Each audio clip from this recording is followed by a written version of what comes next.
Assalamu alaikum everyone. Today's topic is thrombocytopenia. Thrombocytopenia का मतलब है decreased platelets. Some normal amount of platelets in peripheral blood. Normal range आपको पता है 1.5 लाख से 4.5 लाख पर माइक्रोलीटर होती है.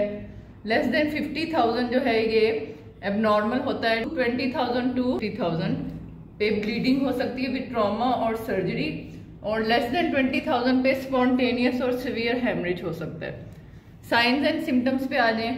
पर्परास डेवलप हो सकते हैं. पर्परास होते हैं पर्पलिश रेडिश से पैचेस से. पटीकी भी पर्पलिश रेड से स्पॉट्स होते हैं. नोज और गम ब्लीड्स हो सकती है. ब्लीडिंग फ्रॉम रेक्टम हो सकता है. हैवी मेंस्ट्रुअल ब्लीड हो सकती है. ब्लड आ सकता है यूरिन में, स्टूल में, वॉमिट में. पैथोजेनेसिस पे आ जाए.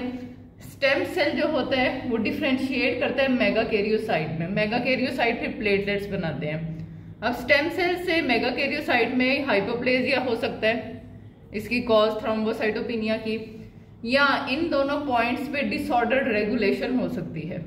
उसके बाद मेगाकैरियोसाइट जब प्लेटलेट बना रहे हैं यहाँ पे इनएफेक्टिव थ्रोम्बोपोइसिस हो सकता है. और जब सर्कुलेटिंग पूल में जाता है तो स्प्लीनिक पूल जो है, यानी कि स्प्लीन में जाके वो पूल अप होता है, तो यहाँ पे एबनॉर्मल पूलिंग और डिस्ट्रीब्यूशन हो सकती है. उसके बाद जब ये यूटिलाइज होता है तो यहाँ पे इस लेवल पे डिस्ट्रक्शन हो सकती है. सो ये कुछ कॉजेज हैं जो कि इसको लीड कर सकते हैं. अब आप आ जाए कॉजेज पे. Decrease production. डिक्रीज प्रोडक्शन किन डिजीजेज में होती है? Leukaemia, Fanconi's anaemia, hepatitis C, HIV, alcohol use, chemo radiotherapy. Dehydration में हो सकती है. B12 फॉलिक एसिड डेफिशिएंसी में, सेप्सिस में, लिवर डिजीज में. उसके बाद ब्रेकडाउन. इंक्रीज ब्रेकडाउन कब हो सकती है? ITP में, idiopathic thrombocytopenic purpura, TTP thrombotic thrombocytopenic purpura, HUS haemolytic uraemic syndrome, DIC disseminated intravascular coagulation, PNH paroxysmal nocturnal haemoglobinuria, SLE systemic lupus erythematosus, post transfusion, dengue में, malaria में, haemangioma में हो सकता है.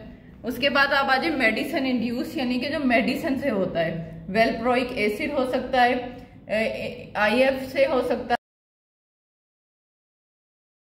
है, मेथोट्रेक्सेट से हो सकता है, PPI से हो सकता है. ये कुछ कॉजेज हैं. अदर्स में आ जाएंगे EDTA वायल.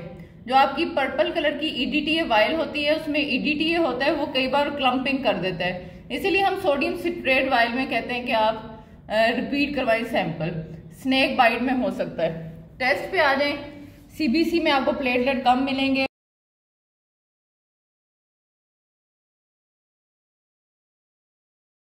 अल्ट्रासाउंड में स्प्लेनोमेगैली हो सकती है. बोन मैरो में आपको मेगाकैरियोसाइट्स मिलेंगे ही नहीं. ESR आप करवाएंगे इन्फेक्शंस को रूल आउट करने के लिए.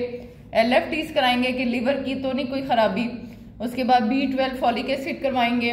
मैनेजमेंट में यही आ जाता है, आपने चेंज करनी है मेडिसिन. अगर मेडिसिन की वजह से है प्लेटलेट ट्रांसफ्यूजन आप कराएंगे, मेगा यूनिट लगाएंगे. उसके बाद स्टीरॉयड दे सकते हैं, इम्यूनोग्लोबुलिन्स. स्प्लीनेक्टमी कर देंगे अगर स्प्लीन की वजह है, और फॉलिक एसिड आप देंगे.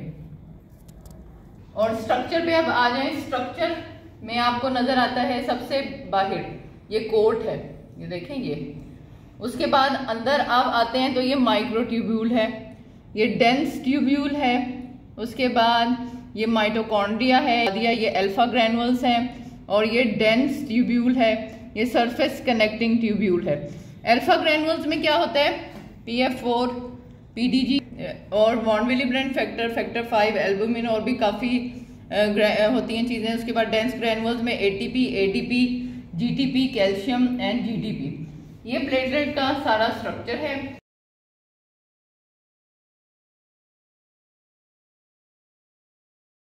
Now come to मेगाकैरियोपोइसिस. मेगाकैरियोपोइसिस यानी कि प्लेटलेट्स कैसे बनेंगे. सबसे पहले टोटिपोटेंट स्टेम सेल होता है, वो प्लूरिपोटेंट स्टेम सेल में कन्वर्ट होता है. फिर वो हिमेटोपोइटिक स्टेम सेल बनता है. फिर कॉमन माइलॉइड प्रोजेनिटर्स होता है. फिर मेगाकैरियोसाइट इरिथ्रॉइड प्रोजेनिटर होता है. फिर कॉलोनी फॉर्मिंग यूनिट्स होते हैं मेगाकैरियोसाइट्स के. उससे मेगाकैरियोब्लास्ट बनता है.